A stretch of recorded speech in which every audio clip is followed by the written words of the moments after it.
अस्सलाम दोस्तों, इन साइड पे मौजूद फखर में खुश आमदीद। 10 साल बच्ची ने chief of army staff general Asim Munir का ना सिर्फ पारा हाइक कर दिया, बल्कि अब वो कुछ होगा जिसका किसी ने तसव्वुर नहीं किया होगा। बल्कि अगर मैं ये कहूँ कि ये जो सिचुएशन है ये अब उस ढब पे चली जाएगी जहाँ पर इदारा अपनी रिट को इस्टेब्लिश करने के लिए हर एक एक्सटेंट पर जाएगा, चाहे उसका नतीजा कोई भी कैसे ही क्यों ना निकले। और इसी वाले से ये जो कही जाती है ना बात, मुश्तरी होशियारबाज, ये वाले कहने का यानी ये क्वेश्चन देने का भी अब वक्त नहीं आएगा। और इसका भी लगता है कि ये क्वेश्चन का भी टाइम कुछ गुजर गया है। और बात यह है कि अगर एक वीडियो या एक 10 साल बच्ची का जज्बाती जो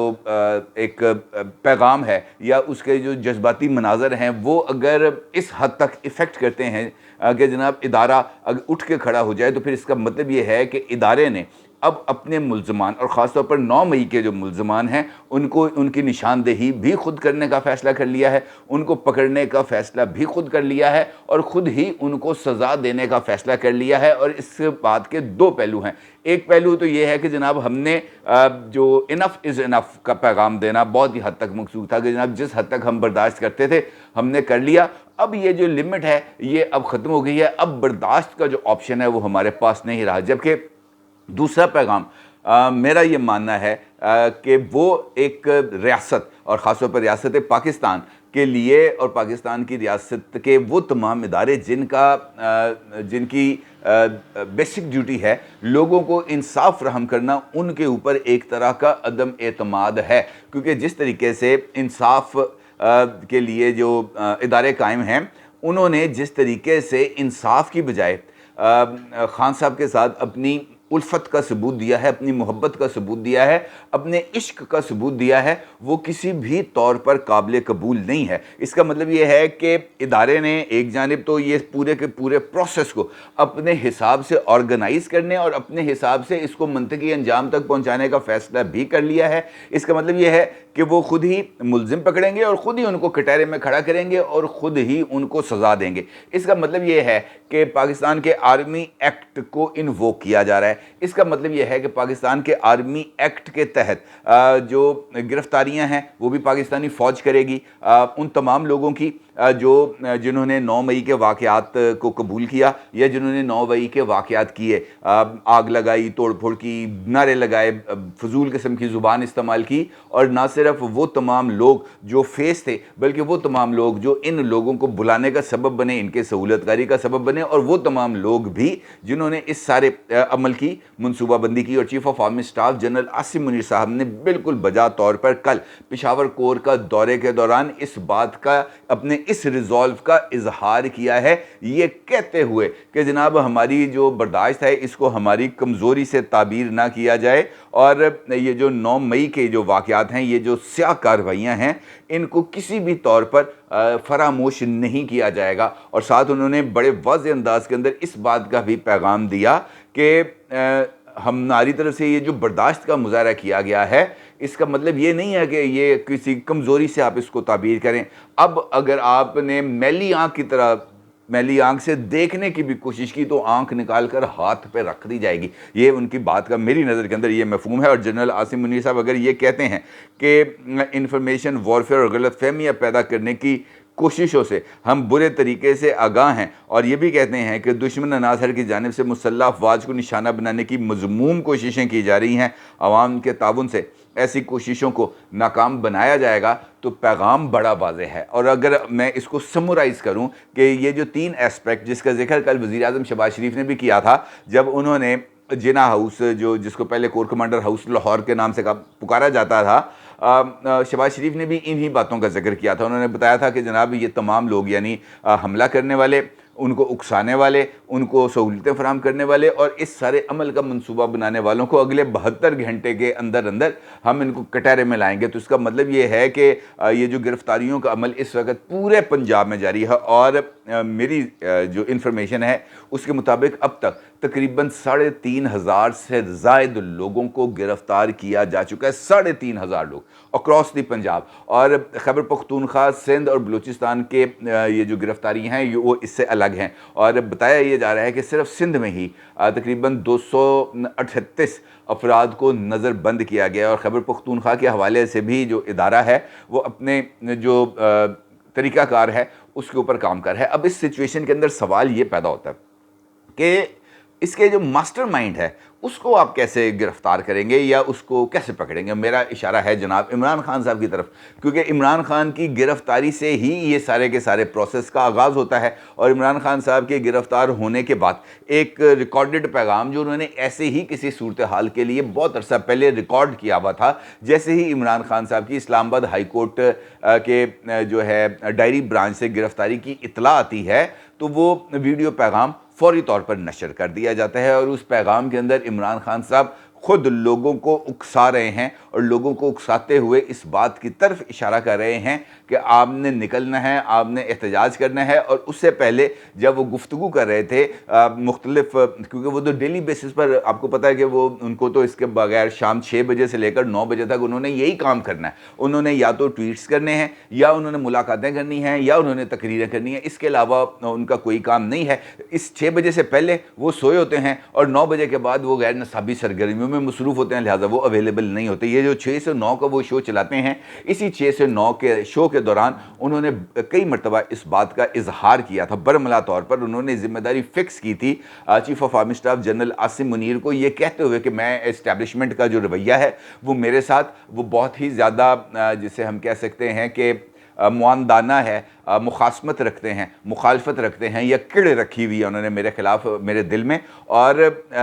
जो इस्टेब्लिशमेंट है वो एक ही फ़र्द का नाम है और इस वक्त इस्टेब्लिशमेंट का नाम है जनरल आसिम मुनीर। जब गिरफ्तारी होती है, ये पैगाम आते हैं और उससे इमरान खान साहब के साथ जुड़ी हुई मुख्तलिफ चीज़ें सामने आती हैं, तो वो लोग जिन्होंने ये सारे प्लान का हिस्सा बने हुए थे उनको इस बात का अंदाज़ा था कि उन्होंने ये जो मनसूबाबंदी है इसको कहाँ तक लेके जाना है और किस तरीके से इसको उन्होंने स्प्रेड करना है कंटोनमेंट एरियाज़ तक। और यही वजह है कि लाहौर के अंदर, मैं आपको लाहौर की मिसाल दूंगा क्योंकि लाहौर में मैं रहता हूँ, लाहौर में जो ये जो मुजाहरे हैं इनका आगाज़ होता है लिबर्टी चौक से। जो कॉल आती है अंदलीब अब्बासी हों, हमाद अज़हर हों, डॉक्टर यास्मीन राशिद हों, असलम इकबाल हों, दीगर लोग हों, उनकी तरफ से जो पैगाम आता है जो मुख्तलिफ व्हाट्सएप ग्रुप्स के अंदर चलता है वो ये कहते हैं जनाब आपने पहुँचना है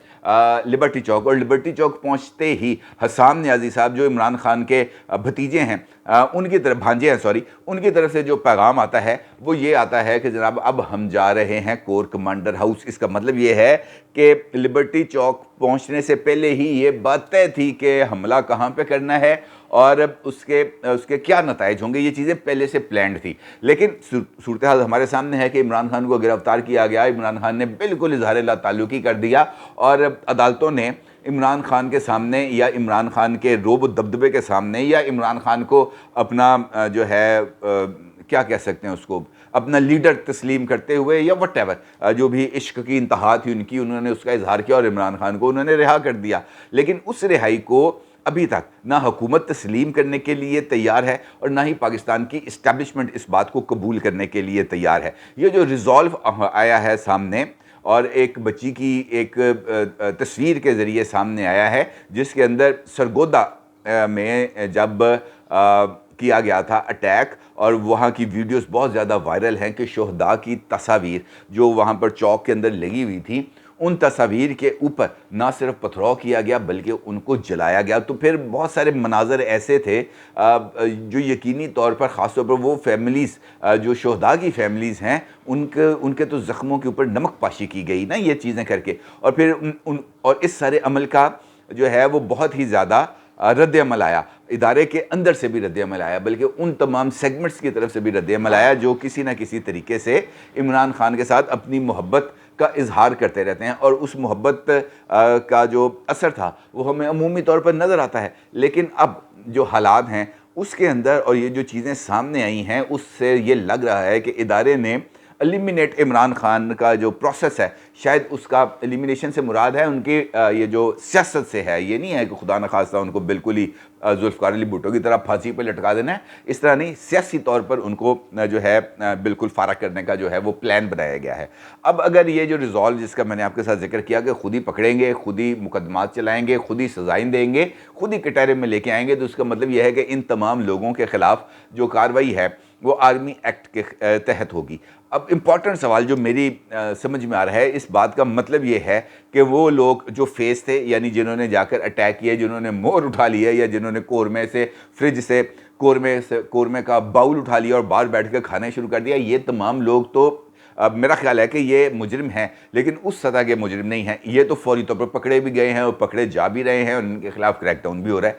लेकिन असल में वो तमाम लोग जिन्होंने इन तमाम लोगों को फ़ौजी तनसीबात पर हमले के लिए उकसाया, सरकारी तनसीबात पर को आग लगाने के लिए उकसाया, वो तमाम लोग यानी मनसूबा साज, वो सबसे इम्पॉर्टेंट है और उनका हेड वो सबसे ज़्यादा इस हवाले से मानी खेज़ है कि जनाब उसके खिलाफ क्या कार्रवाई होगी। और अगर यही रिजॉल्व है और इस बात का मतलब अगर यही लिया जा सकता है कि इमरान खान के ख़िलाफ़ अब आर्मी एक्ट के तहत कार्रवाई होगी, क्योंकि ये एक अदम एतमाद है। देखिए, अगर पाकिस्तान की पॉलिटिकल एलीट कल सुप्रीम कोर्ट के बाहर धरना देगी और इनडेफिनिट टाइम के लिए धरना देगी, गैर मुअय्यना मुद्दत के लिए धरना देगी, और इस धरने को chief justice of Pakistan mister justice Umar Ata Bandial के इस्तीफ़े से मशरूत करेगी कि हमारा धरना उस वक्त तक जारी रहेगा जब तक आप इस्तीफ़ा नहीं देते। तो इसका मतलब ये है कि पॉलिटिकल एलीट की तरफ से भी जो पाकिस्तान की अदालत है और अदालत आला है, उसके ऊपर जो है अदम एतमाद का इजहार किया गया है। और अगर पाकिस्तानी फ़ौज की तरफ से इस बात का इजहार किया जा रहा है कि जनाब हमने अपने मुल्ज़िमों को खुद पकड़ना है, खुद सजाएं देनी है, और इसका मतलब ये है कि वो ये पैगाम देना चाह रहे हैं कि जनाब अगर ये इन मुल्ज़िमों को ले जाकर हम सिविल कोर्ट के अंदर, हाई कोर्ट के अंदर, सेशन कोर्ट के अंदर, सुप्रीम कोर्ट के अंदर पेश भी कर देंगे तो ये जो है बड़ी आसानी से छूट जाएंगे और ये दोबारा जो है हमारे सीनों पर मूंग दलेंगे और हमें बार बार चैलेंज करेंगे, और फिर इस दौरान अगर कुछ और काम हो जाता है तो फिर ये भी हमारे सर पर बैठ के उछले कूदेंगे। लिहाजा बेहतर यह है कि हम इस मामले को खुद ही निपटाएं। लेकिन इसका जो दूसरा पहलू है वो यही है कि पाकिस्तान की इस्टेब्लिशमेंट की तरफ से भी पाकिस्तान के जुडिशल सिस्टम पर अदम एतमाद किया जा रहा है, और अगर ये अदम एतमाद है तो फिर ये यकीनी तौर पर पाकिस्तान की जो जुडिशल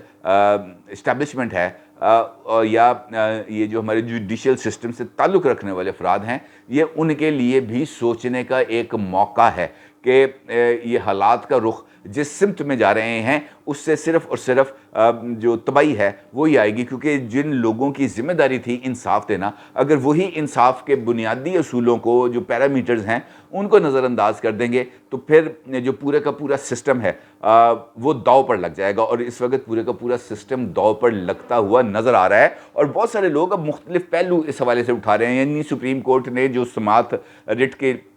जो समाअत के लिए मंजूर किया, उसके ऊपर बहुत सारे एतराज़ात किए जा रहे हैं। मुख्तलिफ वकला की तरफ से जो ट्वीट्स की गई हैं उसके अंदर बहुत ज़्यादा इस बारे में इजहार ख्याल किया गया है। खालिद हसन ताज नाम के वकील हैं इस्लामाबाद के, उन्होंने बहुत सारे लॉजिकल पॉइंट्स उठाए हैं, और उनका ये कहना है कि इमरान खान जब इस्लामाबाद गए थे डायरी ब्रांच में, उन्होंने कहा जी मैंने खुद इस बारे की तहकीकात की हैं, तो इमरान खान साहब अलकादिर ट्रस्ट केस में जो है वो ज़मानत के लिए वहाँ पर पेश ही नहीं हुए थे। वो तो तोशा खाना केस में जो जज साहब हैं हुमायूं दिलावर, उनके तबादले के लिए और वहाँ पर जो फ़र्द जुर्म उनके ऊपर आयद होनी थी उसके इल्तवा के लिए जो है वो अपनी ज़मानत में एक्सटेंशन के लिए वहाँ पर गए थे, और उस मौके पर इस्लामाबाद हाई कोर्ट में मौजूदगी अलकादर ट्रस्ट केस के लिए नहीं थी। और चीफ जस्टिस पाकिस्तान ने जो है इस मामले का जो रिकॉर्ड है वो इस्लामाबाद हाई कोर्ट से मंगवाने की भी ज़हमत गवारा नहीं की, इतना उन पर इश्क सवार था। वैसे भी जब इश्क सवार होता है तो बंदे वो कहता है ना जी, वो अंधे को नज़र कुछ नहीं आता, तो ऐसे ही था, नज़र कुछ नहीं आ रहा था। जो एक रवायती तरीक़ाकार है कि रिकॉर्ड ही कम अज़ कम इस्लामाबाद हाई कोर्ट से मंगवा लिया जाता, वो रिकॉर्ड तक नहीं मंगवाया गया। तो इस सूरत हाल में इदारा तो बड़ी दूर की बात है, कोई एक आम आदमी भी शायद जुडिशल सिस्टम के ऊपर एतबार करने के लिए तैयार नहीं है। और वो आम आदमी तो पहले ही अदम एतमाद किए बैठा था, लेकिन ये है कि उस बेचारे की कोई सुनवाई नहीं होती थी, उसके पास और कोई ऑप्शन नहीं है। ये जो ताकतवर लोग हैं, इन्होंने अपने एक्ट उक्त बनाए होते हैं, ये अपने एक्टों के तहत कार्रवाई कर देते हैं। लेकिन जो हकीकत है वो हमारे सामने है कि एक फ़र्द की मोहब्बत में पहले इसी इदारे ने